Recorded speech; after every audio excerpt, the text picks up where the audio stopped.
Hi everyone. So today we will talk about hardboard or drawing board, or you can call it painting board. So what is drawing board? Drawing board is a large flat board on which paper may be spread or for artists or designers to work on it. We can buy ready-made drawing board from market in different sizes, or you can make drawing board with your own whatever size you need. So in front of me, this is a drawing board. Actually, I cut it from plywood. So now I will show you how to use. First of all, I just take a black chart paper and now I keep it over the board. So as you can see, I feel comfortable to draw because of the board.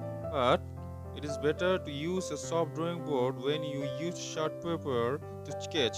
Here I show you some different types of drawing board.